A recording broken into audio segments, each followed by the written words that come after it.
Okay, so we'll get started then. Good evening, all. I'm Dr. Pranita, and I welcome you all on behalf of SIGN for this Power Hour Biotech series. SIGN has started this Power Hour last year, and under this Power Hour sessions, we are conducting a new biotech series.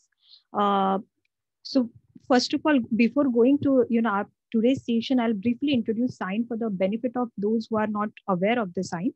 SIGN is a technology business incubator hosted by IIT Bombay, and it provides start-to-scale support to startups, innovators, entrepreneurs. So if you have any idea which has a commercialization potential, or it has a, it can generate some sort of a IP, you can approach SIGN, and then you can discuss your idea with us, and we'll help you to take this idea forward. So now moving to our today's para session, this is our second session under the SIGN Power Hour Biotech series. So in this series, we intend to bring various speakers from different domains of biology to address recent advances, startup opportunities, funding available for life sciences, agri-tech, food tech, med tech, healthcare areas, industrial biotechnology, clean energy, and various other areas. And we will also be conducting few sessions on regulatory procedure for devices as well as certification process, which are like very important for these startups. So today we are hosting a second session under this biotech Power Hour Biotech series, and that is on a very interesting topic, that is genomics. Tool for screening and diagnostics. So nowadays, during this COVID pandemic, we have heard this term a lot of time. And today we are going to discuss about that. And for this session, we have invited a renowned virologist, Professor Kiran Kundabagil from IIT Bombay. And as well as we also have Dr. Anirvan Chatterjee here, who is a startup founder and working on genomics, for more than 15 years in this domain. So I'll briefly introduce our today's speakers for this session to you so that they can take this session forward and discuss a very interesting stories and anecdotes with you about this area. So it's my pleasure to introduce Professor Kiran. Professor Kiran, as I've mentioned, is from IIT Bombay, from Department of Bioscience and Bioengineering. And he and his group works on understanding the environmental ecology, evolutionary genomics of viruses, how their functional interactions dynamically alter the microbial diversity and molecular mechanism of their assembly, and many more. So they also employ a range of tools for comparative genomics to metagenomics to structural biology and biochemistry to understand the diversity and biology of several viruses. And his areas of interest for research are environmental and microbial genomics, metagenomics, evolutionary biology of large DNA viruses, isolation of novel viruses, then the development method for detection of viruses and other pathogens. And he has publication in 50 plus peer-reviewed journals like prestigious Cell and Molecular Biology and Evolution, so on and so forth. He has successfully contributed several giant viral genomes to NCBI database, and he has 5 patents on his name. So with this brief introduction, I welcome Professor Kiran for this session. I'll also briefly introduce our next speaker, so both of them can take this session forward. So our next speaker, as I've told you, is Dr. Anirvan Chatterjee. He is a CEO and co-founder of Haystack Analytics Private Limited. Over the 15 years of his research, he has continuously been on the edge of developing new high throughput technologies for detecting, discovering, and diagnosing bacteria, viruses. And prior to co-founding this private limited company, that is Haystack Analytics, he was a postdoc fellow at IIT Bombay working with Professor Kiran. So along with Professor Kiran, he has created the automated genomic algorithm computational framework for culture-free discovery of new viruses, bacteria, and other pathogens. He was also a part of the team at University of Oxford, which developed the global first population scale genomics diagnostic for tuberculosis for the National Health Services UK. And he is also a recipient of various prestigious awards and fellowship. I would also like to mention that he is also a BIG grantee from BIRAC. As a co-founder at Haystack Analytics, he leads the integration of computer science, molecular biology, and public health. His work is focused to reduce the cost of sequencing and democratizing clinical genomics by making it widely accessible through ready-to-use software. So with this introduction, I welcome Anirvan and Professor Kiran and requesting both of them to take this session forward. Over to you, sir. Thank you so much, Dr. Pranita. So I will start sharing my screen now. Yeah, sure, sir. Okay.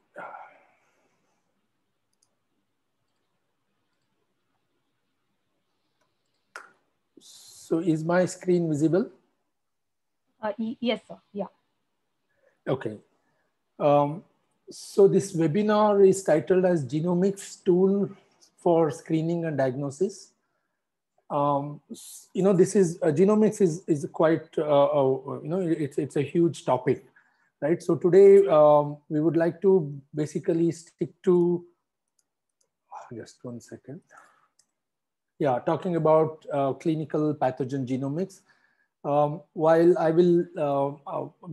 I'll give you some brief introduction to genomics, Anirvan will probably tell you more about application and how to do genome sequencing and what are the issues associated with that.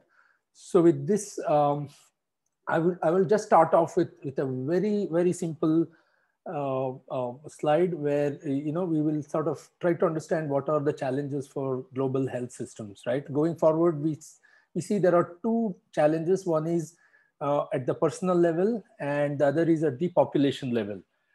And because we have seen in the last 10 years, there has been tremendous increase in both non-communicable as well as communicable diseases, right? So whenever we have a non-communicable disease like COPD, diabetes, hypertension, one needs to sort of look at how to address those and how to improve the patient outcomes. And if you look at the market, all we have is kind of, one size fits all type of drugs, right? For hypertension, there is only a few types of drugs. For diabetes, although the way diabetes manifests itself, we still don't have a very clear understanding, but we know how to treat the symptoms, right? So going forward, how do we sort of get into this personalized care? So that is one of the major challenges. And the second challenge is probably all of you are familiar with this population level health challenge, especially from the last 1 year. We have been going through this pandemic. We have already seen 2 waves, third wave, fourth wave, and somebody has already asked us a question about the Delta variant, whether that is spreading faster. All of this can be answered using genomics. Of course, to go with genomics, we need a lot of other data as well. So before I'll just tell you more about pathogen genomics, I'll just give you a context about the genomics as well. So in most of these cases, of course, genomics can help, but genomics alone cannot help, right? It also has to work with a lot of other fields which are also developing equally fast and things like that.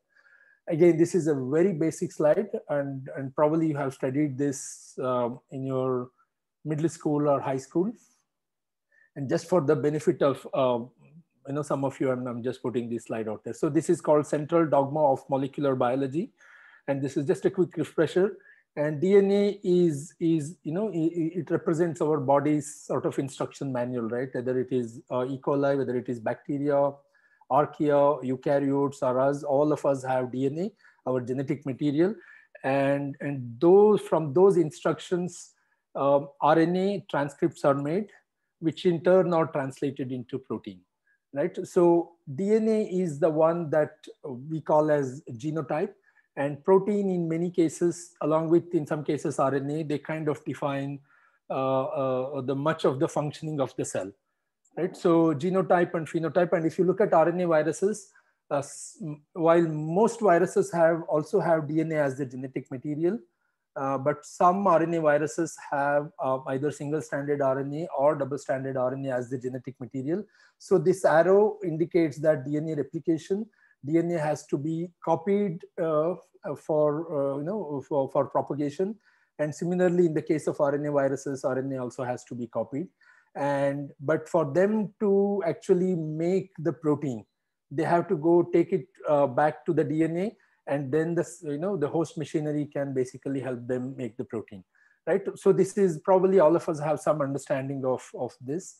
I mean, this is central to all of biology, right? So if you look at the World Health Organization and how they have defined, genetics is basically the study of hereditary, whereas genomics is the study of genes in our DNA and their functions and related techniques.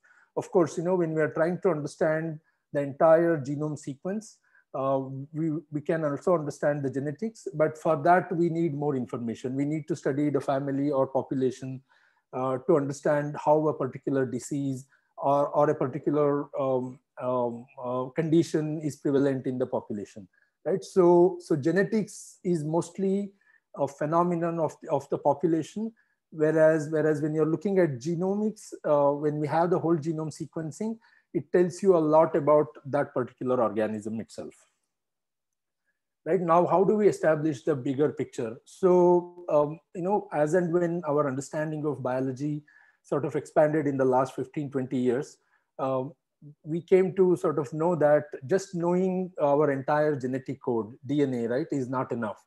We also need to understand how the RNA is made and how the proteins are made.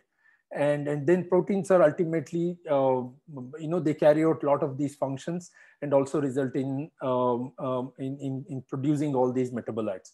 So just an example of human genome here. We have about 20 to 25,000 genes. We really don't know exactly, what are the number of genes that we have.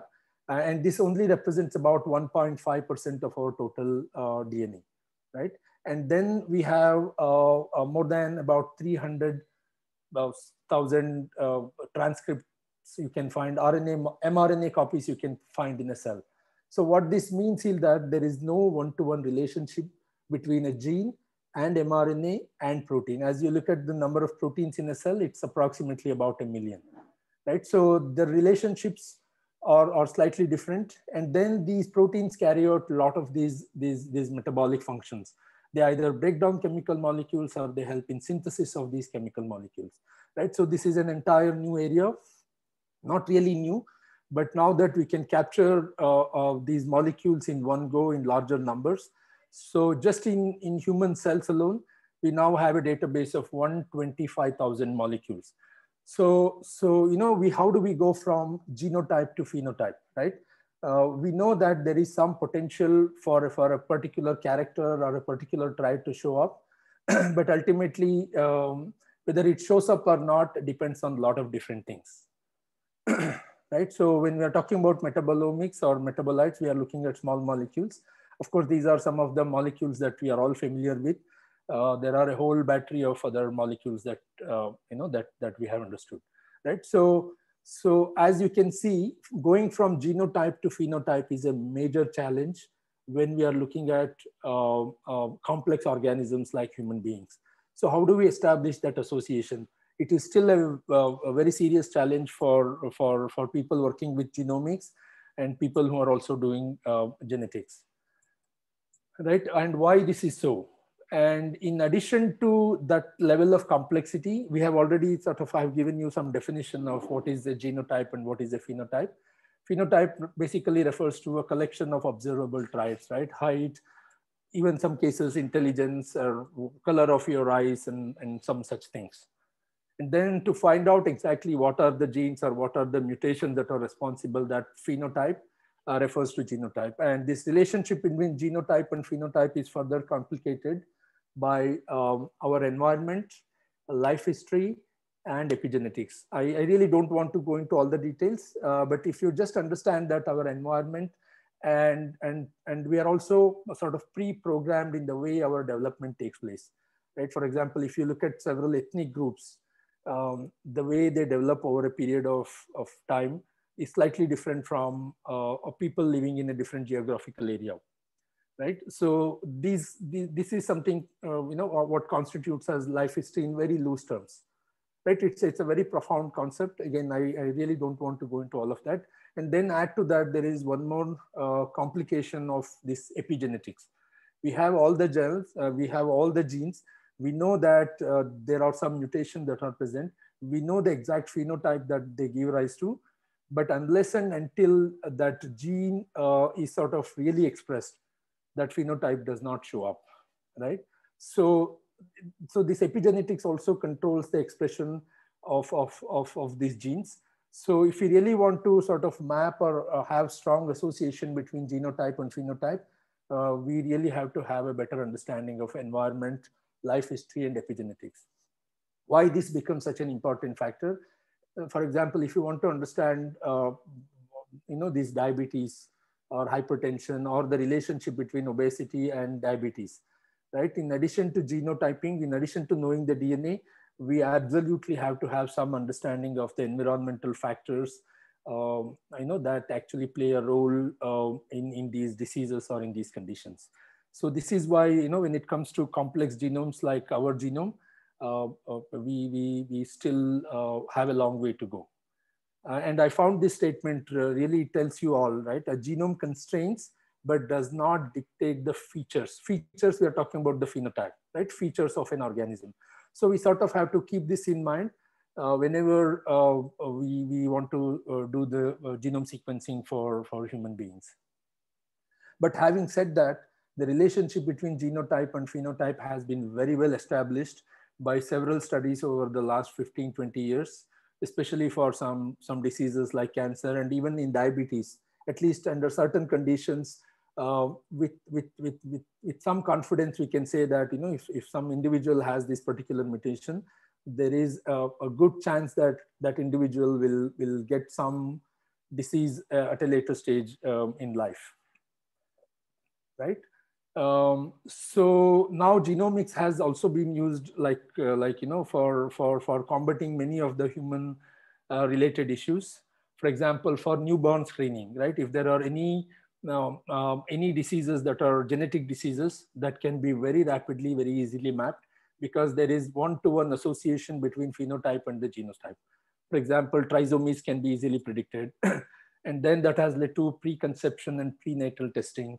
We are not really talking about the ethics of all of this, but it is just that genomics can actually help in identifying at least some problems associated with the newborns or even at the prenatal stage, right? And the other things is disease susceptibility, right? So I was telling you earlier, if we have a particular type of mutation, if there are chances of that individual getting some disease at a later stage, so that kind of can be predicted early on, right? And then screening and diagnosis, and of course prognosis and therapeutic decision. So once we know that an individual is susceptible to a set of diseases, and then there can be certain therapeutic decisions that that can be made using this information from genomics. Again, we have a long way to go, and to put this in a clinical context, of course, probably in the next 10 to 15 years, we'll get there, or maybe even faster. But something we all need to understand is genetic testing versus genomic testing. In genomic testing, we are basically looking at a set of genes. For example, in the case of diabetes, we know that there are many different genes that are involved in bringing out that phenotype. So we are testing for a pool of these genes, and also whether there are certain mutations that are present in these set of genes. Whereas when you are actually looking at genetic testing, we are probably following a single gene, what is happening to its expression, and things like that. So genome testing is more of a holistic approach. This is for all complex organisms, but when we look at bacterial and viral pathogens, or just bacteria and viruses, the genotype to phenotype relationship is fairly straightforward. Right? For example, if we find a bacteria, Anirban is going to probably tell you more about this. If we have a bacteria that has acquired resistance, right? If we find the presence of that particular gene in that bacteria, with some confidence, we can say that probably this is resistant to that particular antibiotic, right? So that relationship is quite straightforward. And we have also seen in the case of SARS-CoV-2, right? All these variants that are emerging. They have one or two mutations in the spike protein. All of you have heard about this protein, and how that those mutations are changing its ability to bind to the receptor or its stability, and how they are deciding the virus fitness, right? So these mutations are directly contributing to a particular phenotype in viruses and bacteria. And just by doing a population-wide analysis, one can track them, right? So that's kind of slightly simpler. So when we are looking at pathogen genomics for public health practice, right, we are looking at, again, at three different levels. So one is, of course, for research. The more sequencing we do, the better understanding we have about the genome level diversity, strain level variation, and all of that. So it will help us in developing biological methods, and also our reference database will be fantastic to have.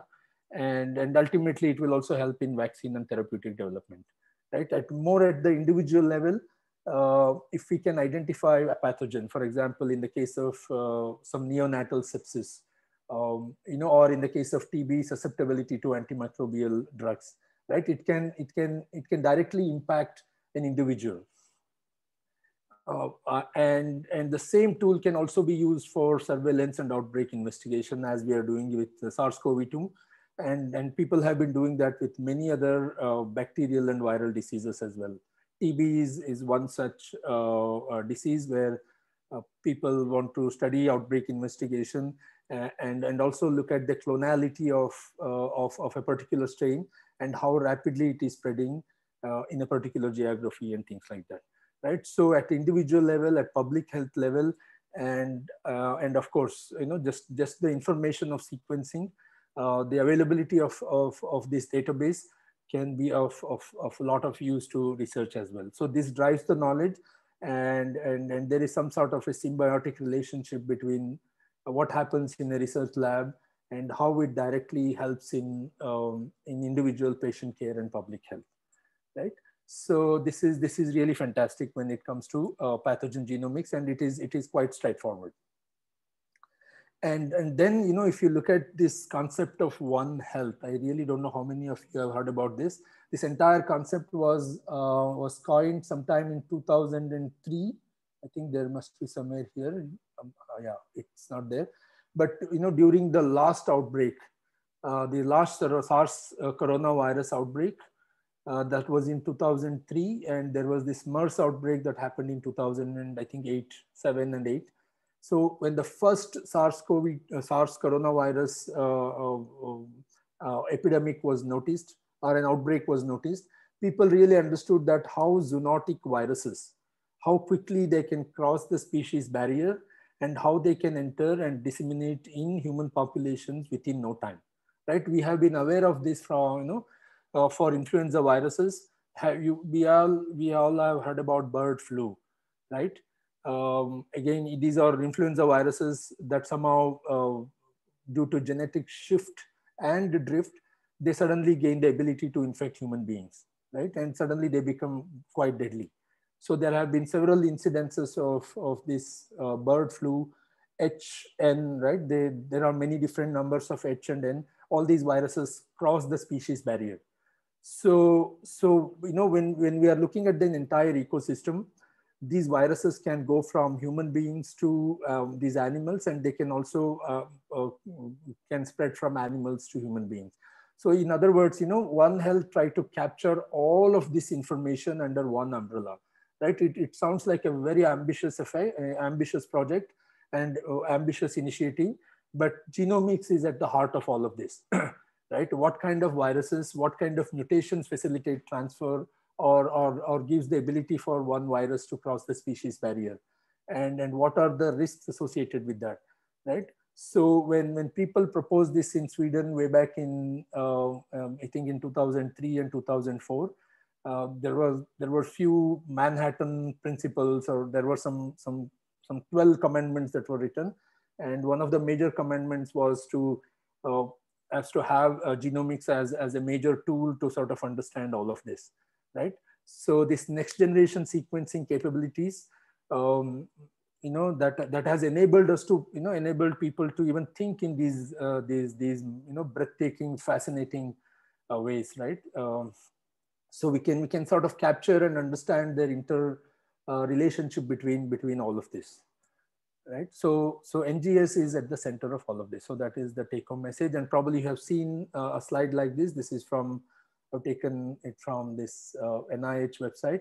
So because the sequencing costs has gone down significantly, and there are some Chinese companies where you can do sequencing for like $100 to $200. At least, you know, you can get your exome sequence, only the coding part of the DNA. It's a very small part. So they will charge you very less for that. And then because of this, and now the capabilities that are built over a period of time, and also the advances in the technology, we can do the sequencing quite rapidly. So now how this whole genome sequencing is applicable to pathogens, right? I would just like to give you an example. Like, in my opinion, this is one of the landmark papers that was published. You know, this was published here, 2014 in New England Journal of Medicine. They're talking about actionable diagnosis of leptospirosis by next generation sequencing. So I've just summarized from the paper over a period, I think I have it in the next slide. So over a period from August 2012 to July or August, maybe for a period of 1 year, you know, doctors have basically played the guessing game, and they have administered 38 different diagnostic tests, right, including the cerebrospinal fluid, brain, urine. You know, they were trying to do a lot of different things, and they were basically had no clue why this individual is suffering from this disease, especially this epilepsy, right? And they could not diagnose it for a year, and then they finally decided to do the sequencing. And when they took the cerebrospinal fluid and did this metagenomic sequencing, because it also had a lot of fragments, mostly human DNA, right? They were able to get only about 475 reads, which is kind of a negligible number of reads out of about 3 million reads they found, right? And then when they tried to analyze those 475 reads, they were able to pinpoint that, okay, they are looking at a leptospira inspection. And then the rest was very, very quick. And I can show you sort of the timeline that they have published in the paper. So this guy, again, you know, leptospirosis is something that that you catch from wild animals. So this guy went to Puerto Rico. You know, this is also has a lot of greenery, and probably he went on a trekking or something. I really don't know, but he caught this this infection in August, and a lot of things happened. And by second hospitalization, but third hospitalization, his condition was so bad that they have to keep him in medically induced coma, right? And then they were able to take the cerebrospinal fluid, and then they did the sequencing. So, you know, this was in the third hospitalization. Within 2 days, they were able to actually sequence the genome, and then they were able to map those 475 reads to Leptospira species.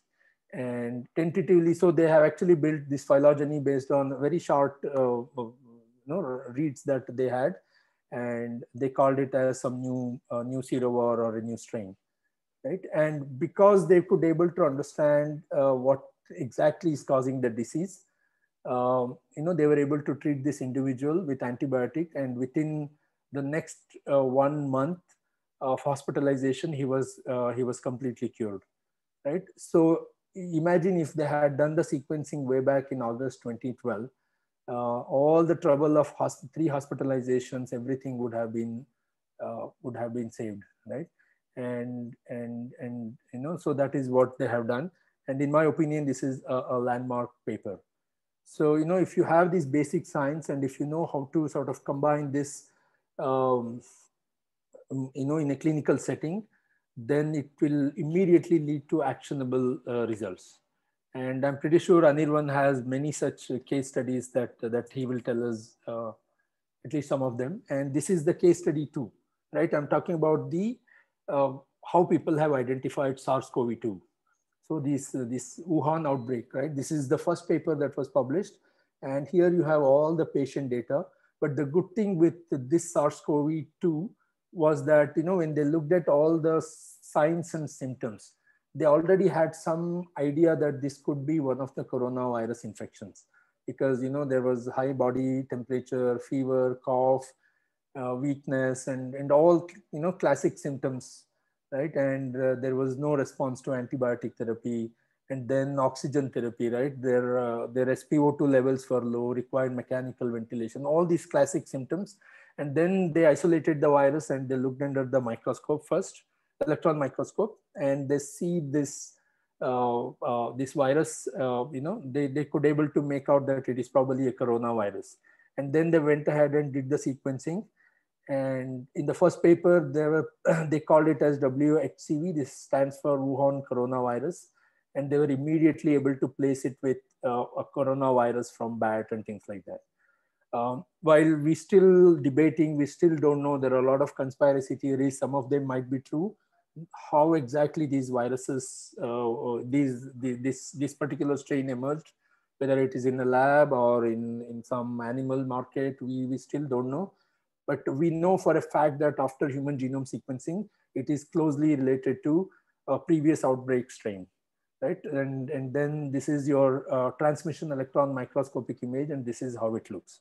So once we had that information and once we know the whole genome sequencing, they just did this phylogenetic tree, and they were able to clearly say that viruses came from horseshoe bat, and then there was this intermediate host was probably civet, right? Because they also have isolated few strains from the civet as well from an early time point.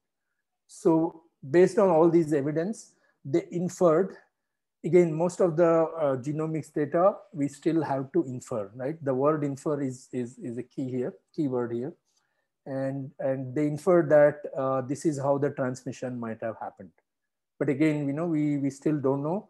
There are a lot of intermediate, probably, strains that are missing. One needs to sequence them to resolve these trees much, much better. So from this point onwards till date, there are so many hundreds of thousands of whole genome sequencing has been done, and which has helped in understanding, which variant is spreading faster, which variant is more fitter, and which variant is fading away from the population. And we can look at how the virus is sort of evolving, right? And with the vaccination drive starting about 4 to 5 months ago, now the emergence of all these vaccine resistant variants, right? And probably because of a strong selection exerted by vaccine, there will be some variants, and that will also be very useful for us to come up with the next generation vaccines, right? So this is how informative that is. So if you look at the application of this whole genome sequencing data, so early outbreak detection and exactly what they did in the case of SARS coronavirus 2, and of course pathogen detection, as was in the first case study that I showed.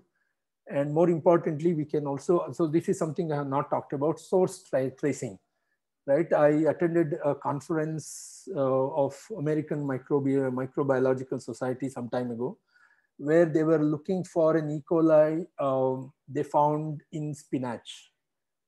Just by doing sequencing of this E. coli, they had this idea of where the spinach is coming from.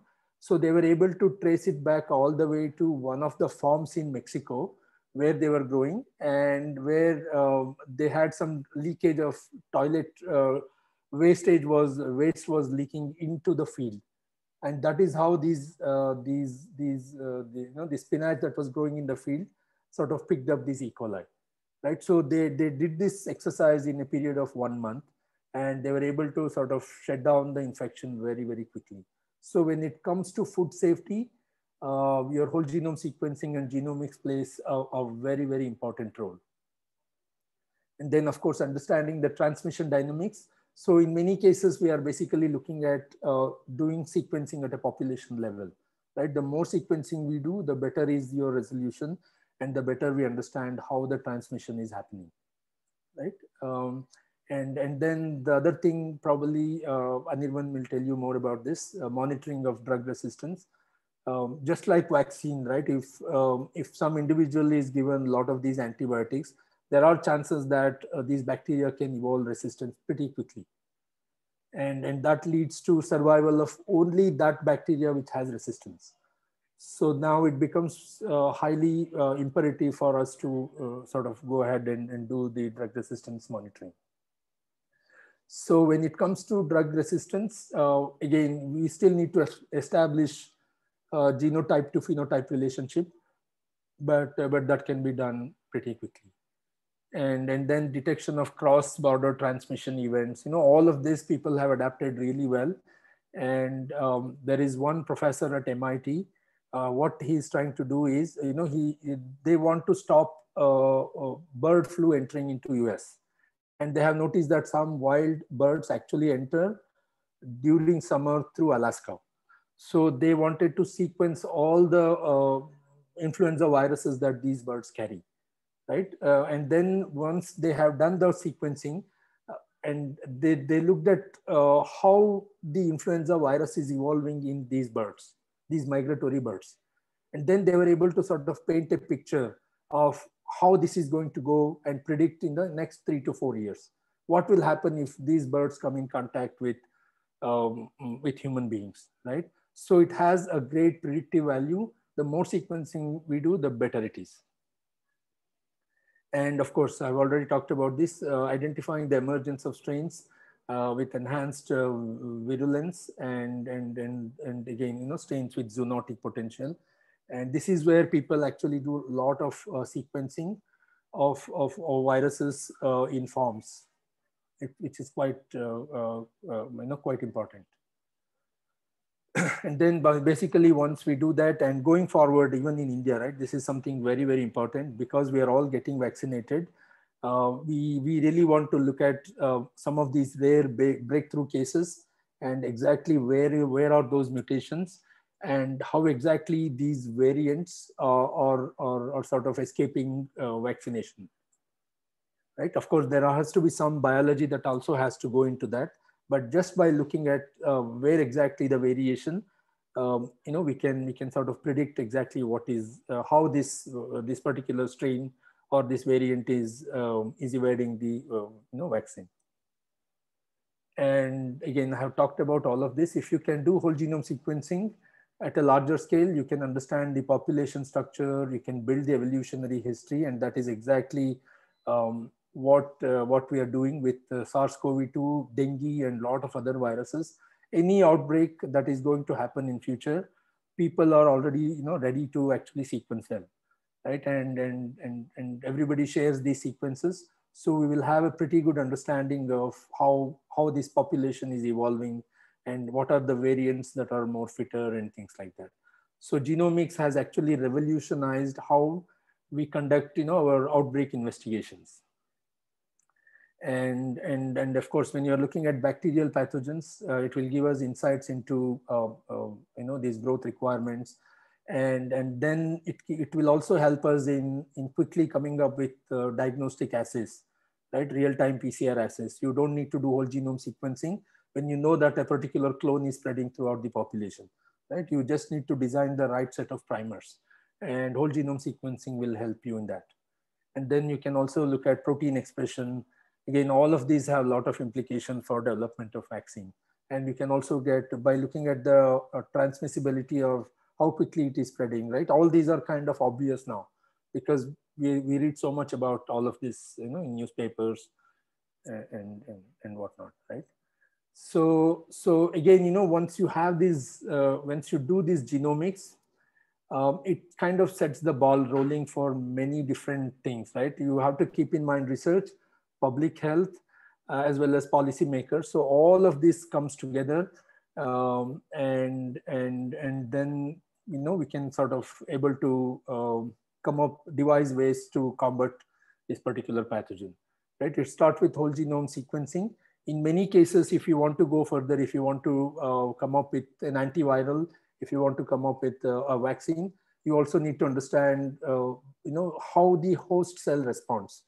So in the context of virus infection, you also need to look at the RNA content of the host and how that is different when there is no infection.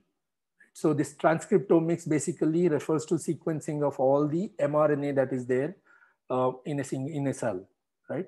So once we know which proteins are overexpressed and which proteins are underexpressed, or which genes are overexpressed and underexpressed, and that will give us a lot of clues how the cell or host tissue is trying to respond to a particular infection, right?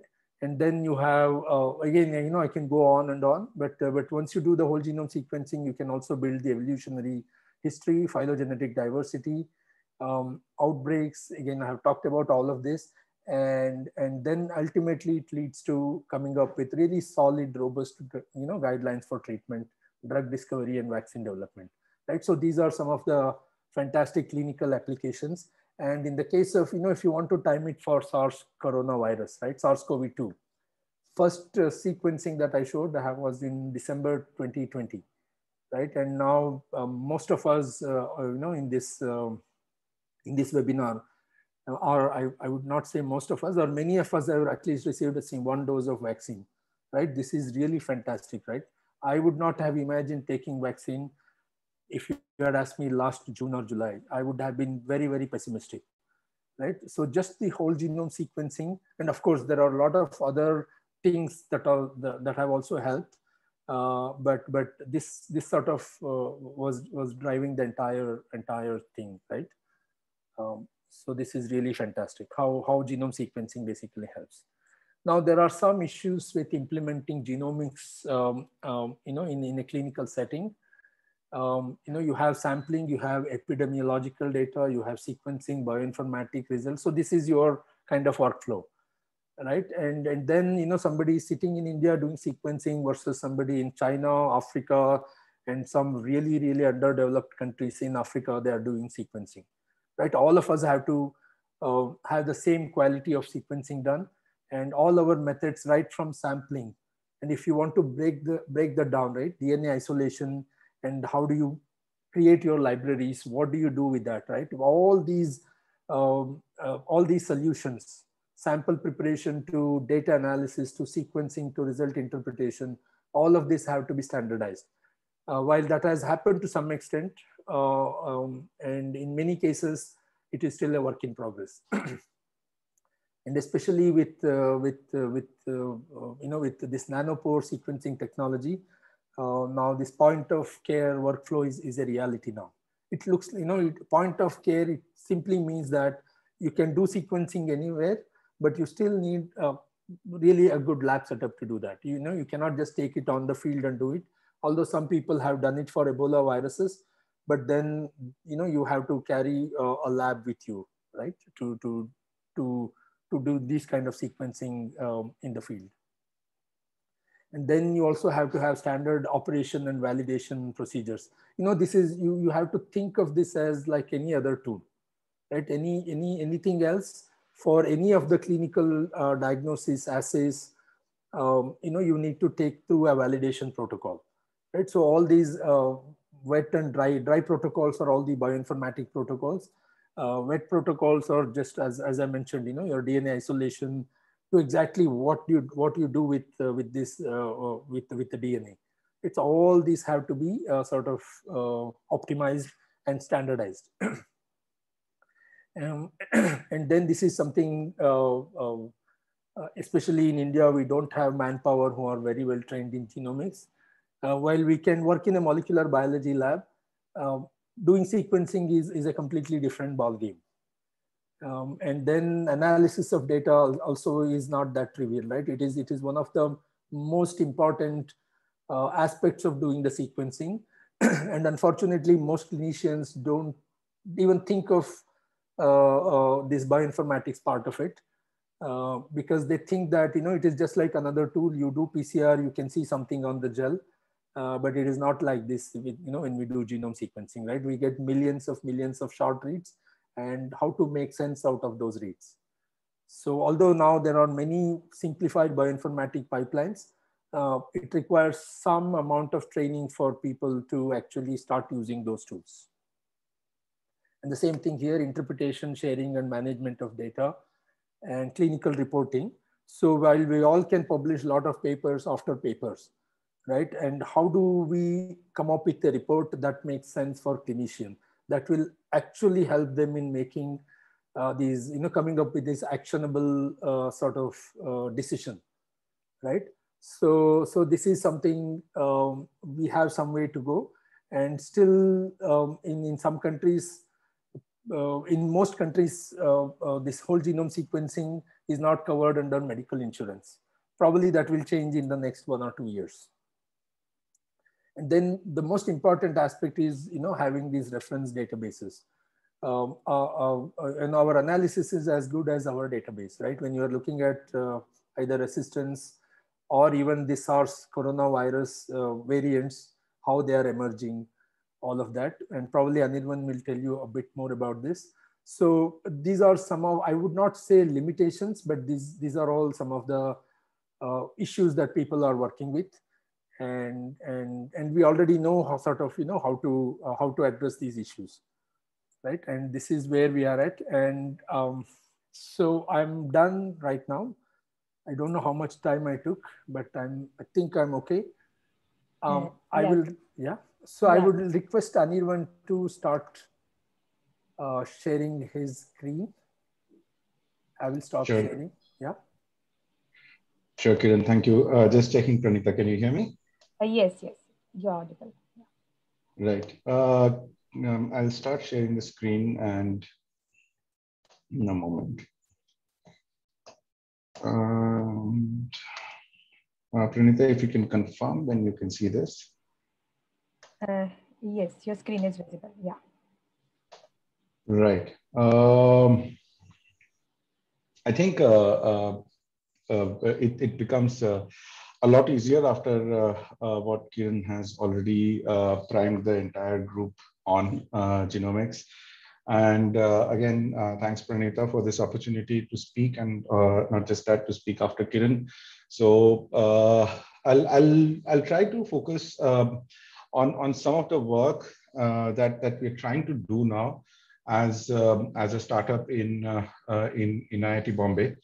And if we look at the history of genomics, right? If you look at the history of how genomic data has changed the world, and while it becomes quite apparent today, in fact, after COVID, I must tell you that genomics has actually created value much earlier in agriculture and several other applications. It's a science that has been simmering, like so many other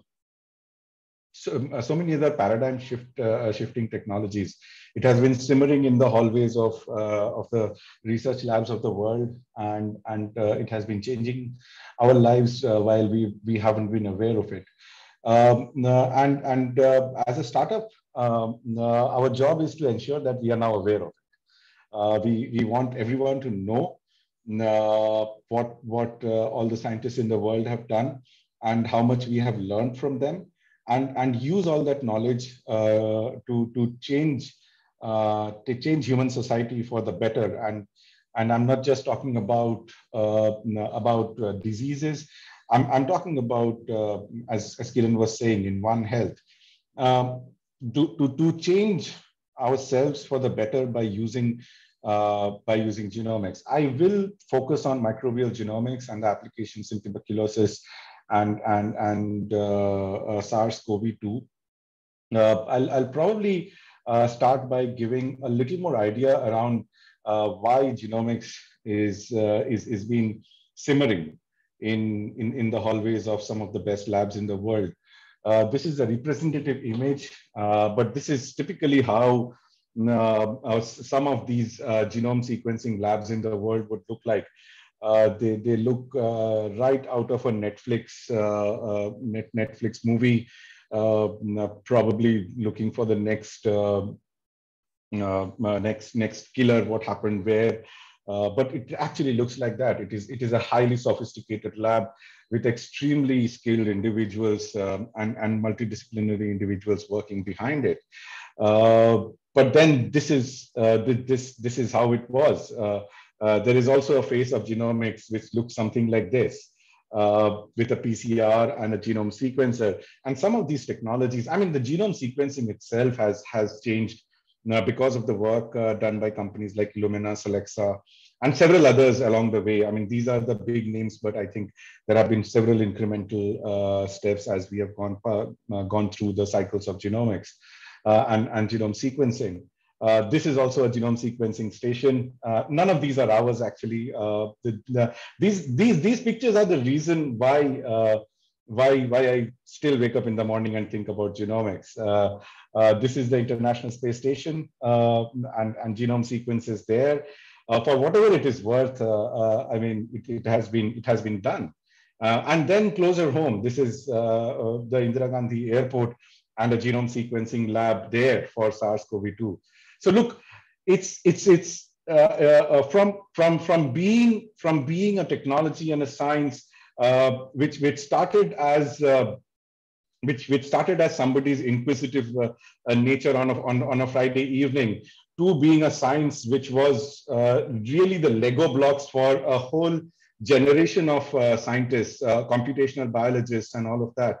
To coming into places like an Amazon jungle, or in the middle of an Ebola outbreak, or to a space station, or to an airport in Delhi. It's really interesting how far things have gone. We can always ask the question, but why? Why do we want to do genome sequencing, right? And I always find the best answer is why not? Many of the times, I think human society has grown not because we tried to do something to achieve something, but because we tried to do something because we can. And that is important. As scientists, as society, as startups, as individuals, sometimes it is important to do things just because we can, without thinking of knowing whether it will prevent the next pandemic, or whether it will prevent the next patient or not. And when we start doing things out of this inspiration, that we do it because we can, imagination is our only limitation.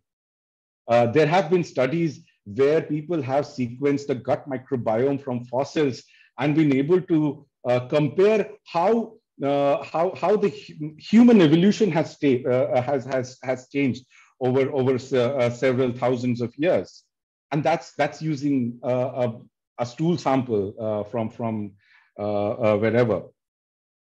The ability to take genome sequencing data from flights, I will talk about this a little bit more, from flights, air toilets in flights, and then just looking at the data and creating an antimicrobial resistance map of the world, right? It's really exciting. It's as a world, we are trying to understand the world better, sitting at one place.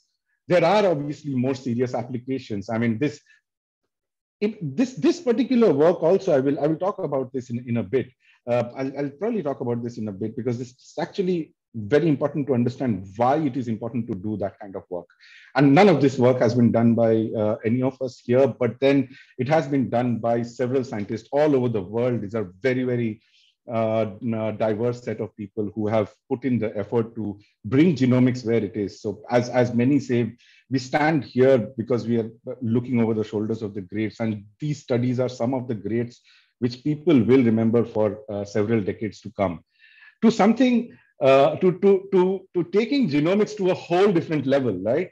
To taking the DNA data and comparing it to all the other data, the metadata as we call it, or the archaeological data, and reconstructing the face of a Neanderthal, right? I don't know what else can excite us, where knowing about our past is sometimes more exciting than knowing about our future. I mean, we talk about the future, generally it is more depressing than exciting. And that is why genomics is so exciting. And that is why genomics should be made accessible. To take this a little further, like this work, I don't think when this work was done in 2016, and probably they were working on it for more than 5 years, this work of genetic epidemiology of Zika viruses, right, in US, and the number of times it entered US. At that point, it seemed like a tremendous academic pursuit. It seemed like exactly what Nature papers look like, a lab's accomplishment and a person's investment into their own life to do something creative. I don't think anybody thought at that point this will become the backbone of the response of the pandemic that we are in today. And that is what it has happened. In 2016, no one knew that Nexttrain will become the place to go for scientists to find out what is happening. And that is because that is important. That is why it is important to do stuff just because we can. When we try to look at this and how much we have achieved using genome sequencing, this was a paper by the group at Denmark. I mean, when you read this paper, at that point of time, it just, if you read the methods section of the paper, it has a whole 2 paragraphs about how to collect stool sample from an aircraft. What is the container? How do we maintain sterility and all of that, right? It is highly descriptive. But at the end of that, they're able to find out where exactly is what kind of resistance in the world. It may not help people at that point of time, but it is a monumental step. It is an incremental step for how the human race, how we as a society are improving every day. The flip side of all of this is in all this excitement, in all this advances that the world is making, the scientists in the world are making, who is being left out? And that is a question which is also something that we have to be worried about. This is not one person. This is probably one of the 2 people in India who die every 3 minutes of tuberculosis. And that's the problem. The problem is not just because he died. The problem is not just because he could not be diagnosed in the right time to give the right medicine. The problem is there are people in the world who are already using solutions which can change the lives of these people. I see in the participants, I'm really happy to see Anna here, Dr. Anna, who is from University of Oxford. She was part of the group while I was at Oxford. Good to see you here, Anna. And I still remember the discussions that used to happen there, right? How can we make genome sequencing available for tuberculosis? They made it available. India has 3 million TB patients. How can we make it available for India? And that's the question that we want to answer. And it is not one answer. It's going to be several answers which we'll learn as we get along. But as we learn it, we will not only change the way we deal with a problem like tuberculosis, we will also change the way we enable the entire healthcare system to respond to clinical decision. Instead of taking a test, a medication, and then going back to another test to finally arrive at the right medication, which creates this entire trust deficit between the healthcare system, the healthcare seeker, and the care seeker and the caregiver. This loss of trust must be removed. And I think one of the greatest steps that was taken, again, it is that study in NHS UK in 2015, when they stuck their neck out and said that we need to do whole genome sequencing. And it was a very interesting paper where I think they showed there was a 30 or 40 pound reduction in cost. It might look small, but it's a big step. It's a big step about taking a new technology, which very few people can use, even fewer people can understand, and even fewer people can create to the whole world. And that is enabling accurate clinical decision. It's showing the way the world needs to move. And all of this work stands behind what we have done in the past 1.5 years. It's not about what, it is not about how did we create a vaccine, how did the world create a vaccine in 1.5 years. It is about 30, 40, 50 years of research that has gone behind it. And the ability to put all that together is very important. And genomics, I'm sure, is going to be one of those technologies which is going to change the way we do things. So the question that we keep asking, that I started asking, is how can we change the way we do genomics? Because I remember how we did genomics in Denmark or Oxford. I remember the team meetings where there were amazingly smart people from different places coming together to create a solution. My question is, if this has to be made available to every diagnostic lab, to every hospital in India, they can't really have a team of Oxford, right? We need to take that capability, we need to take that ability, use technology to bring it everywhere. That is the job of a technology, and that is the inspiration of Haystack. The ability to take the best technology in the world and adapt it using modern day technology and take it to the last mile. How can we take that same kind of sensitivity, the same specificity to a place very, very close to India? And that is the whole idea of Haystack Analytics. We want to simplify genomics. I'll play a very short video here just to break the monotony.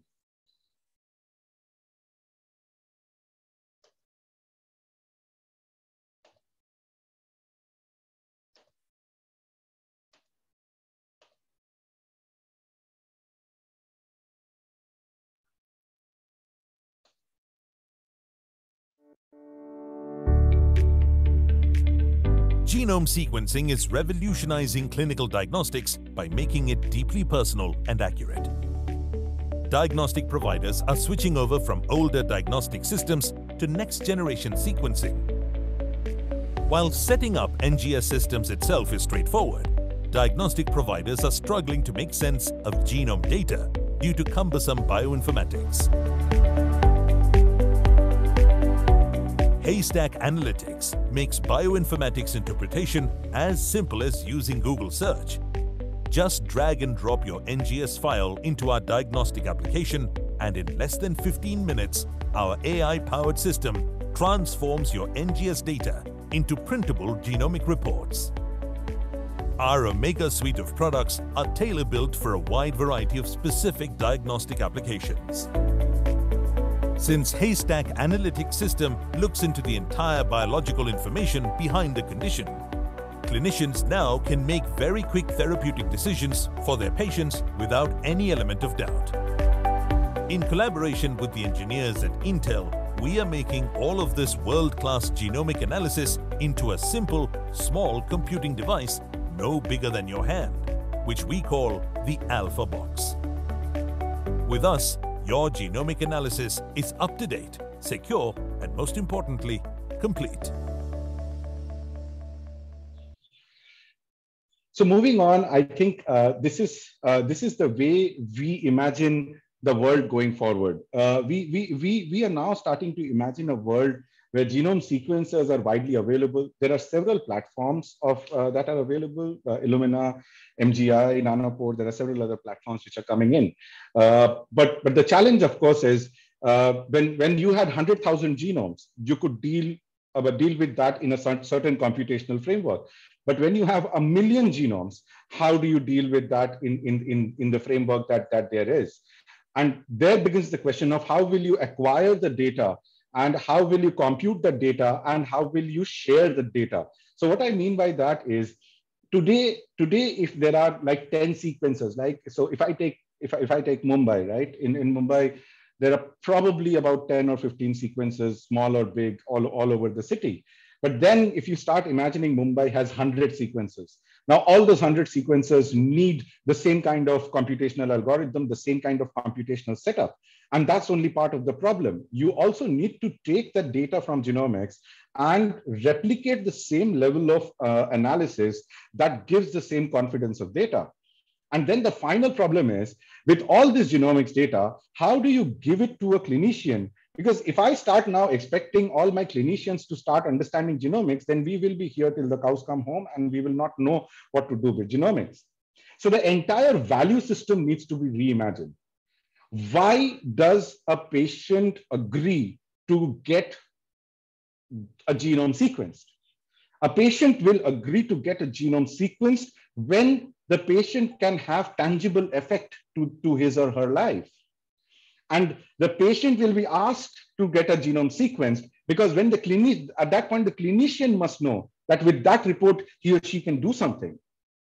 And this is the reimagining. So we started working with Intel on this, and we were looking at a paradigm where the data should not, where the data need not reach the cloud. The data need not be going to one particular center for analysis. The analysis should happen on the edge.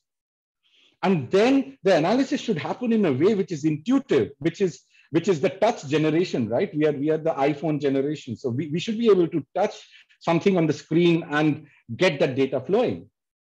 And that is what we tried to create. We tried to simplify genomics in a way where anybody can sequence it, given the right protocol, and get the data out, and the clinician can understand it. What you're seeing here is our very early versions of the report, where we are looking at 18 different antibiotics and giving it to the doctor in a very simplest fashion as to whether it is red or green, red being that this drug will not work and green is going to work. And that changes the way we approach the entire health sector if we are able to do that in a significant amount of population. Now, what is the basis of this? For example, in tuberculosis, and I think Anna is also one of the authors in one of these papers. So this is a very small snapshot of what has been happening in tuberculosis in Oxford, in Harvard, and other places. I have been fortunate to be part of some of these publications and these groups. So we know that the science works. We know, as Professor Kiran was saying, that the distance between the DNA, the information in the DNA, and the biological function, it is much smaller when it comes to bacteria and viruses. It is smaller enough for us to start using it wide scale. And we need to start to imagine how this can change. So we did this work with one of the hospitals in Mumbai. And it's again the same story of one girl, but there are so many like this. It's a story of a 19-year-old, and imagine that, a 19-year-old who is suffering from tuberculosis, who underwent 9 different tests, took 11 different antibiotics, was in the healthcare system for more than 6 months for a disease which is 70,000 years old, tuberculosis, which most of us, my grandfather said that, why are you working on tuberculosis? The sanatoria have closed down. For that kind of a disease, a girl in 21st century Mumbai underwent 9 tests, stayed in the healthcare system for 6 months, and yet was not responding. She was not responding because the tests were inadequate. The tests were good for the 19th century, but as antibiotic resistance has come in, the tests do not come fast enough and comprehensive enough to help that patient. That lab also had a sequencer. What we did is we tried to help the lab by putting in a software, by enabling the lab to look into the entire drug resistance profile. And in about a day, we actually knew that patient would only respond to a certain kind of therapy, which the patient had not tested on. And there were several more patients that we were working on. And this was still going on at the validation phase. This is the impact when we are able to imagine a solution and talk to the stakeholders as to what they want. The idea of taking genomics to the person who needs it based on what that person wants. And the difference that it creates is this patient who would have gone through this cycle of diagnosis, right? Which is creating this greatest avoidable health disaster of modern times. It is avoidable. And it does not take a whole lot of money, right? We tried to change it. I mean, there is the gene expert, which significantly changed this entire thing. But we are, as a society, we are again making that same mistake. We are taking a readout from an excellent technology like Gene Expert, which gives resistance information about rifampicin, maybe isoniazid, two antibiotics, and making the decision on other 18 antibiotics. We are pushing this entire spectrum of drug resistance further. We should not stop at just finding out. Earlier, we used to stop at just finding out whether it is tuberculosis, and we did not do the drug resistance testing. Now we are stopping at finding out whether it is tuberculosis and rifampicin resistant and not, and stopping there. We need to stop that. We're really, really happy that we have been able to take this to one of the leading diagnostic providers in India, and they have done all the validation that they want to, Thyrocare. And they have taken this incredible effort to reduce the cost of genome sequencing. Today, for tuberculosis patients in India, it is possible to get a whole genome for less than $50.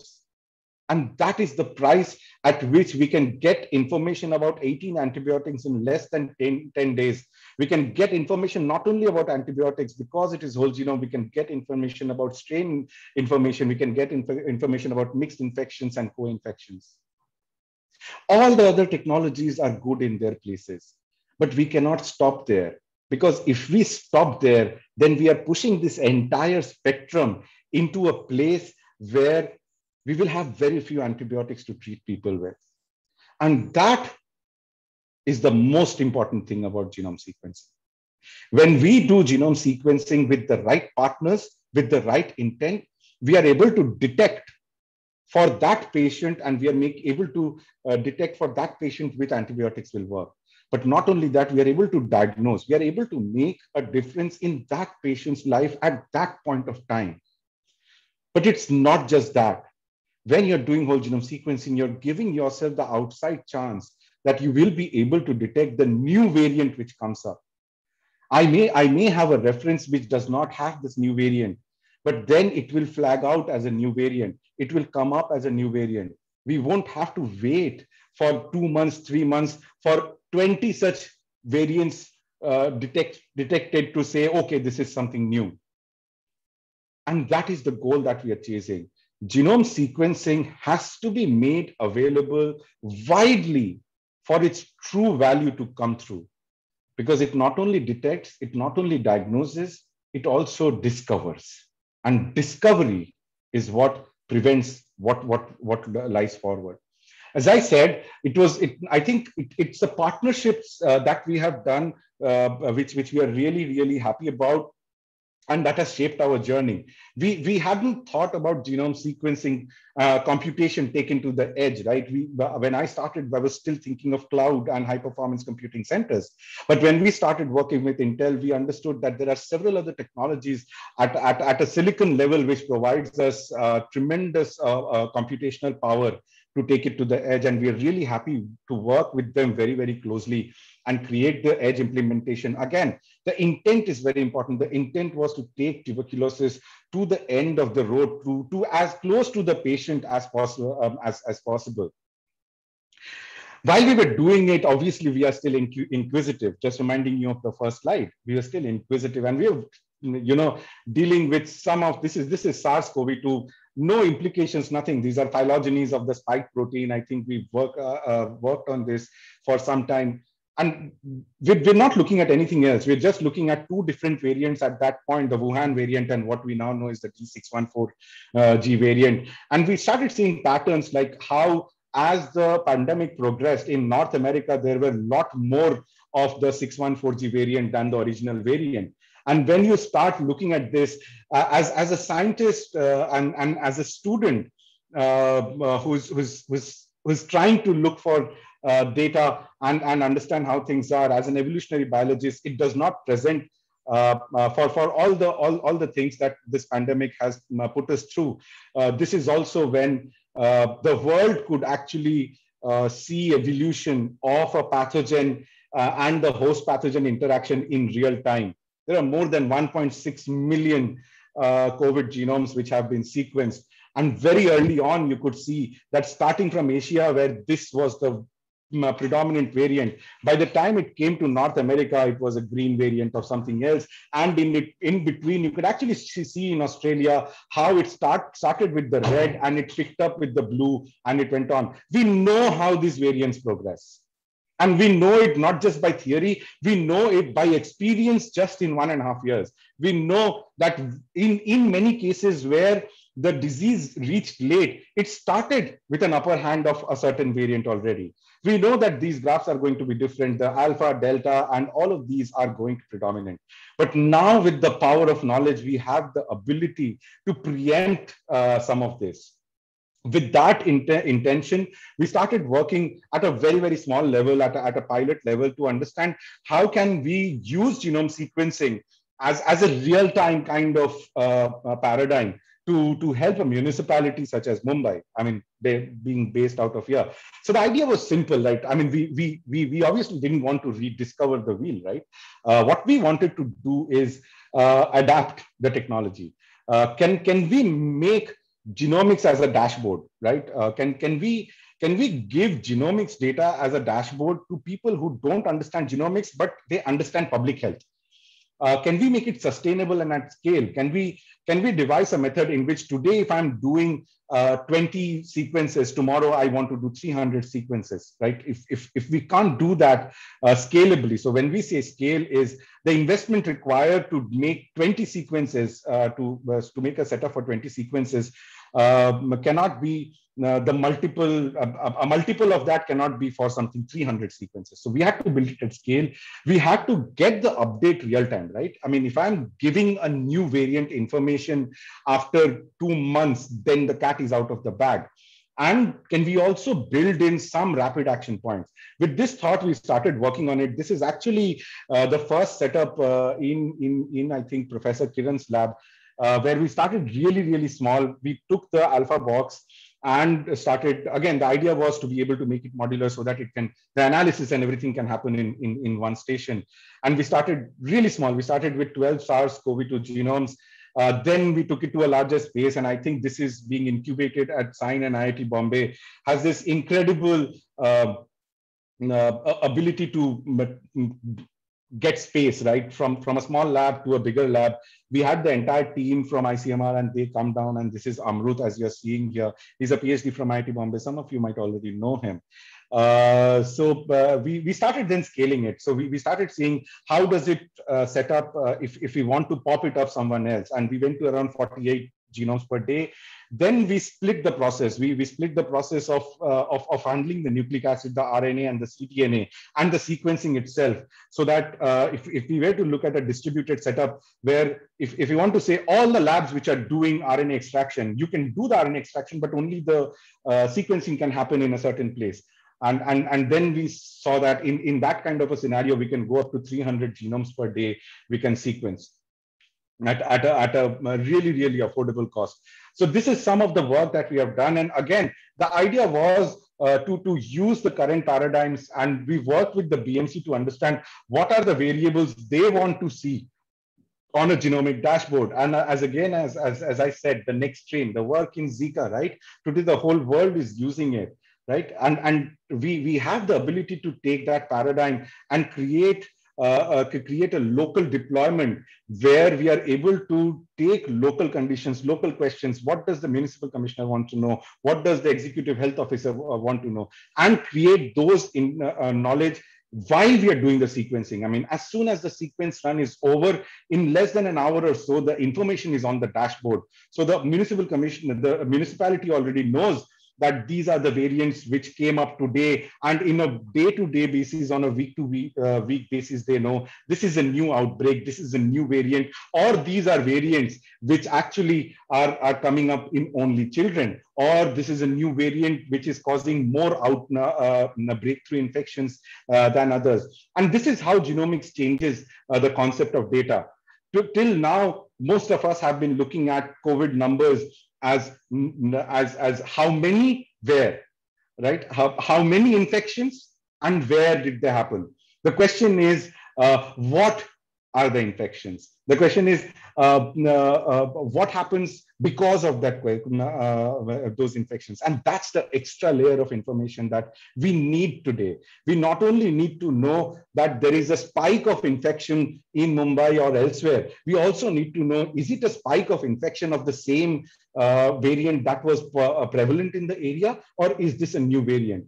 And because you are able to see that as an infographic, you already know by the time you have 10 new cases, which forms a different phylogenetic clade, you are already, your antennas are up. The public health system is alert that there could be something more. And this is the future that we want to catalyze. It is not always about it is not always about doing genome sequencing just because we can. It is many times about doing genome sequencing because we must. I think this is the entire team. I'm sorry, this slide is probably outdated. We have a lot of people who have come in. There, a lot of this work has been done by Amrut and Sachi and Sanjana. Bajrang, I see, is in the mix of things here in the attendees. So hello, Bajrang. Professor Kiran is here. Priyanku, who is the person who makes the software, and Gaurav, my close friend, he's a co-founder with us. He's an incredible guy because he jumped right into it, and he said that let's make this happen. So Gaurav is here, is a co-founder, and I've been really lucky to be to have been in Sign. I think this is the, well, I have not been in many incubators, but I can fairly say this is the best incubator in the world. Because they understand scientists like people around in IIT Bombay, and they understand that we require all the support so that we make lesser and lesser mistakes along the way. The Maharashtra government has been incredibly supportive. I think one of the first tuberculosis support we received was from the Maharashtra State Innovation Society. That entire team is a welcome break from government bureaucracy as we know it. It's amazing, that team. BIRAC, DST, Intel, the WHO representatives in India. I think we have received more support than we could have ever imagined. And with all of that, I think we are ready to go forward and make many of these dreams a reality. Thank you. Thank you. Thanks, Anirban. This was really interesting. The information, the case studies which you and Professor Kiran has shared with us. Interesting to know and understand the importance of genomics in healthcare. And now we have to move forward in this direction. We all understand that now. We have to, we are slightly delayed on our schedule. So I'll request both of you that we extend this session for another 10 minutes or so we can take a few questions from the participants, because there are a few questions in the chat box from the participant. Is this okay with you? Yeah, sure. Okay.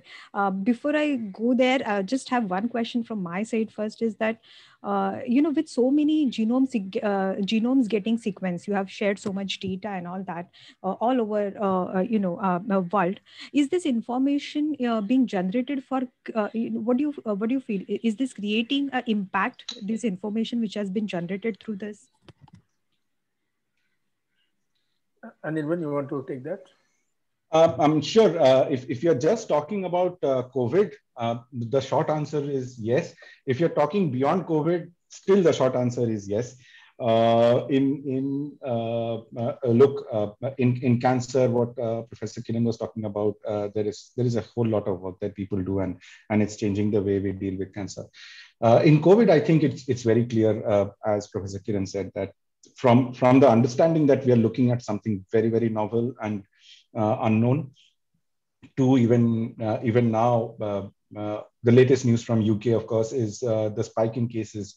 There seems to be a higher number of the Delta variant there, and to think of it, in September last year, UK said about B117, and they first detected in August.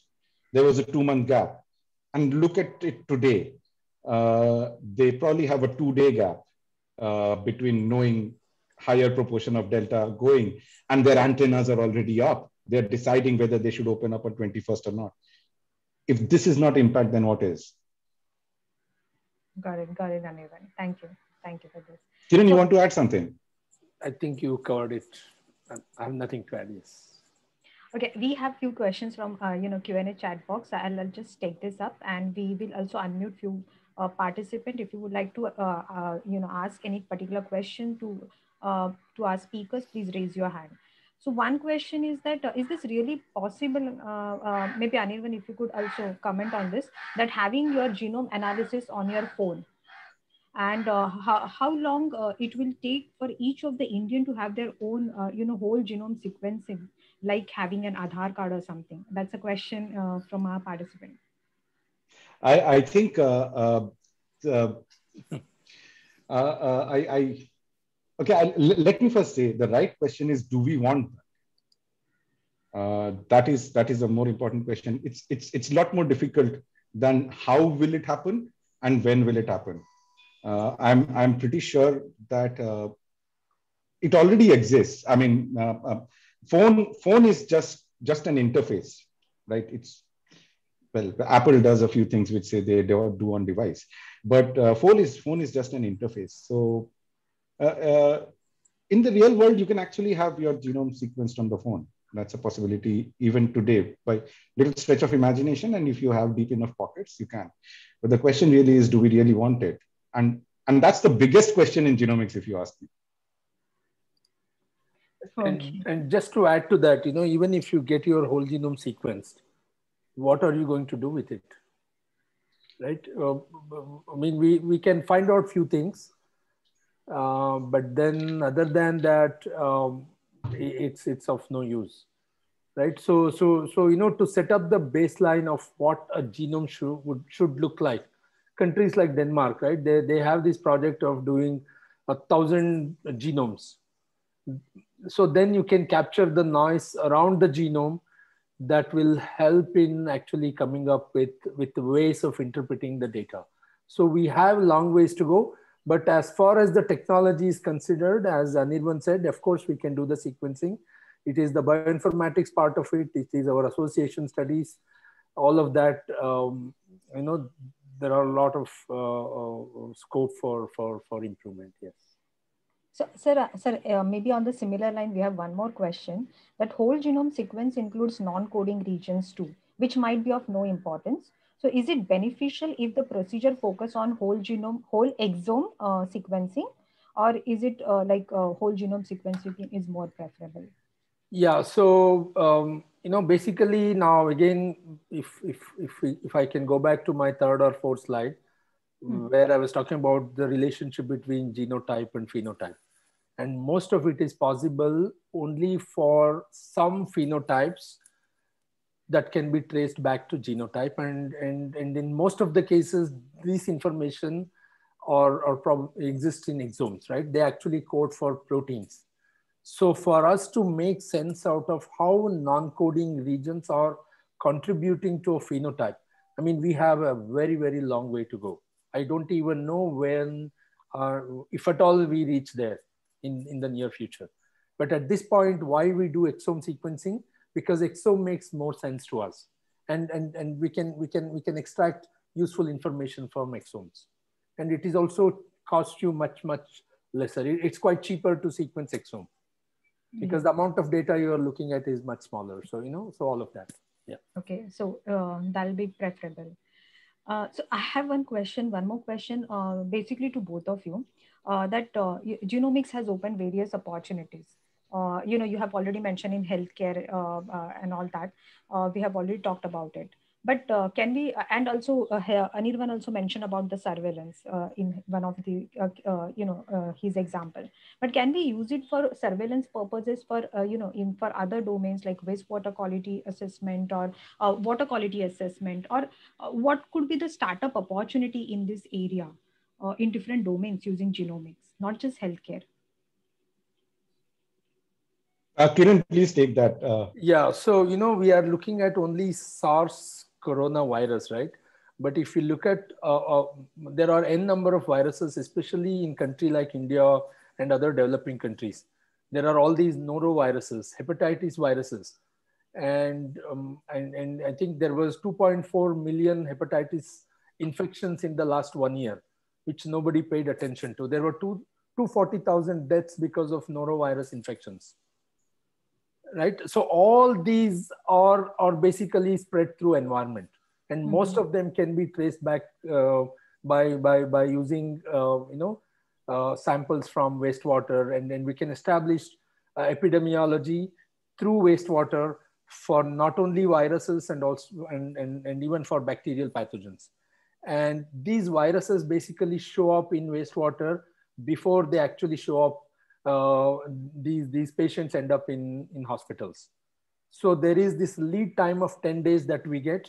And in today's day, I think that 10 days are invaluable, right? For us to sort of come up with ways of combating this transmission. So it has a lot of value, and people should understand that there are n number of very different viruses. I wish I should have talked about all the other viruses, but essentially, yes, it is, some people are even doing the air sampling, right? If I just go to some hospital, if I just suck the air in and collect samples on a membrane, and if I look at all the bacteria and viruses and all the resistance that are present, it's very scary. And some people have done that. Okay. And that tells you where we are heading in terms of how these pathogens are evolving. And all of that information, whether it is air sampling or wastewater, or even just go to lake and look at the resistance profiling of that, right? All of that will be very useful for surveillance. But all of this will also lead to actionable results. But then the government policies also have to evolve together, right? And then only it would make sense to do these kind of studies. Okay. Since we can come up with a lot of recommendations, but somebody needs to act on that, and we are not the right people to act on that. Since you mentioned that, this is a question to, again, both of you. So do you feel that the pace of this, genetic or genome sequencing in India is, it is going at a slow pace? And if you believe that, what are the holdup according to you for this? Then I'll take this one. Yes. I don't think we are going slow. I think we are okay. As a startup founder, I believe me that the pace at which it is going, it is hurting me. So as a startup founder, and we access to the market and all of that, the pace, the slow pace is actually hurting me. But as a society, and the place where India is, I think we are doing really, really well. It is always easy to say that we could have done better. And look, everybody could have done better. Italy could have done better. US could have done better. But I think we are doing well with the government policies and all of that. Probably we need a lot more private players to come in, because the government can then focus on other things. So if I were to say, where are we slow? I think we are slow in the startup space. I think we are slow in the private space. People need to come in. And that's the difference between US and other countries and India. We do not have the appetite, the risk-taking appetite that is there in other places. So we're doing fine, Pranita, that there are 17 labs today doing COVID sequencing. And the InsaCog network, I think it's a great achievement. So just to add to that, while we can do sequencing, to make sense of the data, I think we still have some ways to go. Some way to go. Yeah. So our molecular biology is great, but informatics, not so much. So that work has to be done on that front. A lot of work. A lot of work, yes. Right. And what do you think, what are the hurdles of metagenomic next generation sequencing as a diagnostic tool for infectious, these infectious diseases?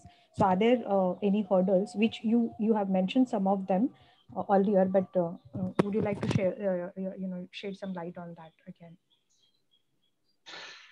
I think the major hurdles is around our ability to, so like any diagnostic technique, reproducibility, sensitivity, specificity. And I think specificity is not a problem for genome sequencing and metagenomics today. I think we are over that place. Sensitivity, we are nearly there. So if we compare ourselves, if we compare genomics to other molecular techniques, I think we are there, we're probably getting better. The problem is reproducibility. Genome sequencing as a technology, what Kiran was saying, like between wet lab and dry lab, There are so many variables. Standardization is a massive job. And I think that is the part which people need to work on. And then there is a big problem around changing the mindset of the market, right? Changing the mindset of clinicians and the healthcare system, that there is data available, there are better technologies available. If I go and talk about genome sequencing and somebody tells me, did you do the microscopy? Then that is taking me down like we're back by 100 years. So we need to change the mindset. Okay. I think the next question is to you, Anirban. It is from one of the participants. What is the cost of genome sequencing in India? Is it cheaper than China? And if no, what can be done in terms of infrastructure building to reduce the cost? If I can add one more question from the participant list. How much does it cost to sequence one human genome in clinical lab? It is not cheaper than China. The cost depends on the genome. So a human genome will probably cost in India about $500. Yeah, about $500. So about between 40 to 50,000, slightly more. Just the sequencing. The informatics for human genome is probably 3 times that cost. That is for exomes, like exome sequence. Exomes, yeah. And so, yeah, the informatics is going to be 3 times that cost. And what can be done? I think the private sector needs to come in with both, with all hands open. The Indian healthcare sector needs to come in. They need to probably invest money into this. Okay. A lot of it. So we have one participant who has raised his hand for question. Dashrath, can we unmute Sandeep? If you could unmute him, we can have one question from his side. Hello, can you hear me? Yeah, Sandeep, please go ahead. Oh, yeah. Hi, Sandeep. Yes. Yeah. Hi. So Anirban, this is the question for you. Actually, I was looking for some data for Mycobacterium itself, and I couldn't get, I don't know where to look for it. So I want to look for data for patient, and there, how they're basically, what are the changes in the databases or genome, person to person, and when person is extremely resistant towards antibiotic. So, I think I will contact you later, but then, can you give me a short answer? Where should I find that data? So if you look for Cryptic, CRYPTIC, that's a good place to start. If you search for Cryptic and tuberculosis, CRYPTIC, that's a good place to start. Okay. So, Anirban, I will contact you later. I want to discuss a little bit more about tuberculosis with you. Sure. Yeah, thank you. Sure. Thanks. Thank you for the question. Can we unmute Vikruti Manikanta? Yep. Vikruti, please go ahead. Yeah. Hello, sir. Are we storing the genomic sequence somewhere, or directly we are processing it using the edge device and we are letting it go? We are not storing it anywhere in the cloud. You're talking about us or in general? Yeah, I'm talking about your Haystack. Yeah, Haystack only. No, it is local. It is not going to the cloud. Okay, because if is it possible, or no? It's very easy to take it to the cloud. It's a choice of not taking it to the cloud. Okay, if we store the old sequences, if any new sequence coming in the future, then we can recommend, or we can do some analysis. The new sequence based on the past sequences. So, yes. Yeah. So that's what I'm. That's why. Yeah. So that happens on device. That happens on device. Okay. Thank you. Thank you, Vikruti. There is one question in the chat box from Aditya Gupta. Do epigenetic modifications matter at an individual scale? And if so, how can they be accounted for in the genomic solutions? Yeah, so I mean, that is still a very evolving science. At this point, it's very difficult to comment on whether, how useful it is at an individual level. But the dynamics is such that these modifications can be different in different individuals. So I think we have some ways to go to understand profiling of these epigenetic modifications, and probably then that information will be more useful. Okay, okay. Yeah. I think it is close to 5:40, and so I would like to have one last I'll say message, comments, some sort of a suggestions to our innovators, entrepreneurs, researchers, okay, who are willing to work in this area from both of you. I would let Anirvan go first because. Sure. In genomics, my request is keep it real.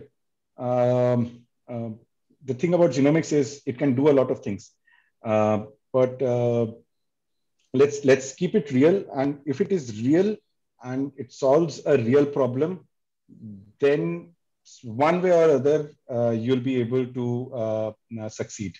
The problem is if we try to create a problem in our head which genomics can solve, then it's going to be difficult. It's important to find a real problem and a really big problem. Yeah, I think Anirvan summarized it really well. Even when it comes to human problems, right? There are some that genomics can still diagnose and may help in solving, but we still have a long way to go. But this development of informatics and tools, I think that is where there is a lot more room at this point, and data analysis and all of that. Got it, sir.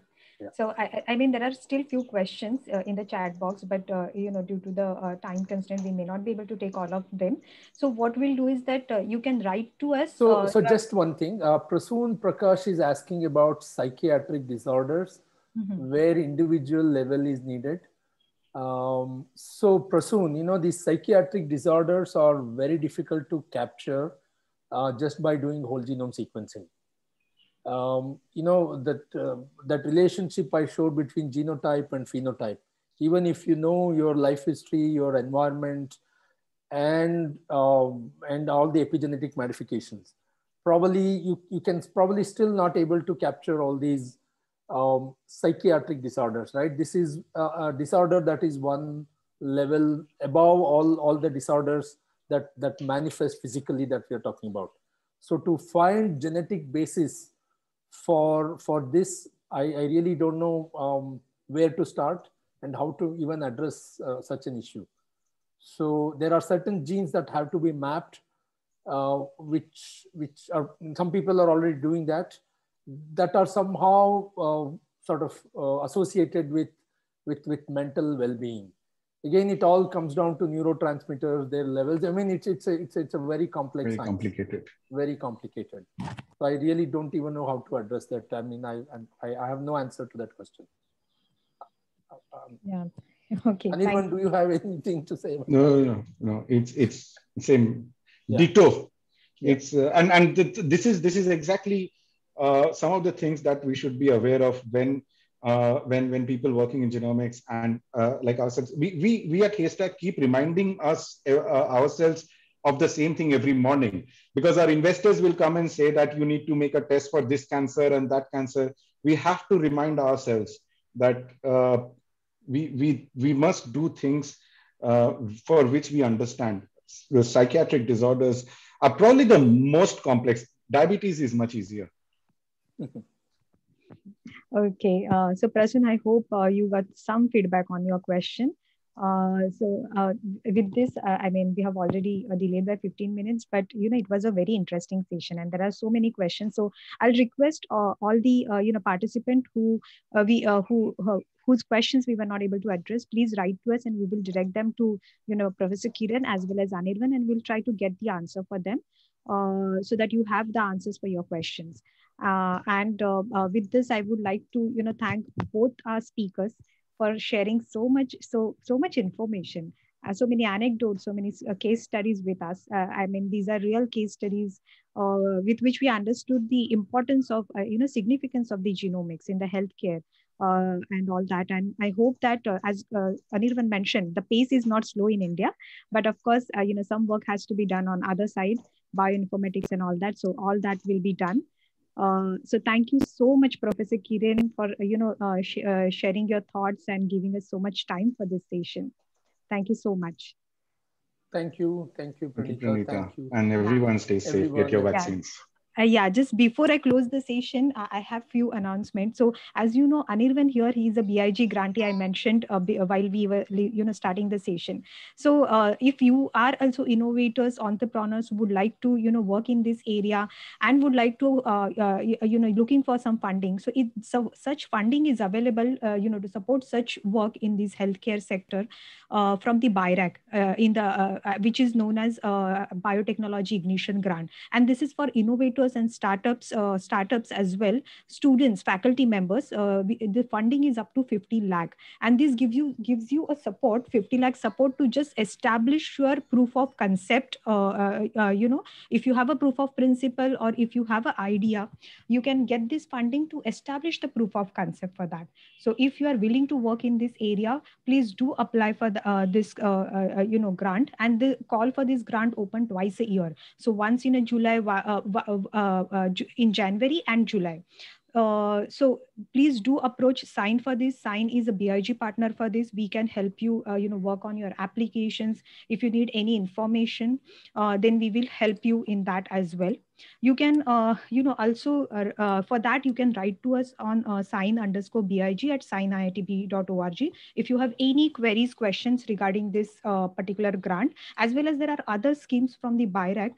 If you are willing to work in the bio area or life sciences, healthcare, agri-tech, you can write to us to find more information on these grants from BIRAC. As well as for incubation at Sign, you can write us at incubation@signiitb.org, and we will get back to you on that, your queries, and we will discuss with you on your ideas to take it to the to take it to the market, or you can or make it a commercial venture. We can help you with that as a starter, as an incubator. And one last announcement from our side is that the next Power Hour session under this biotech series is on Indian industrial biotechnology landscape and funding opportunity, from one of the renowned scientists as well as entrepreneur. He's also an expert from the BIRAC ecosystem and also mentors a startup. So it is also going to be a very informative session for the people who would like to work in the industrial biotechnology area. So please stay tuned, and please register for this next session as well. And thank you so much, all of you, for participating in this session. Thank you all. Thank you. Bye. Thank you. Bye.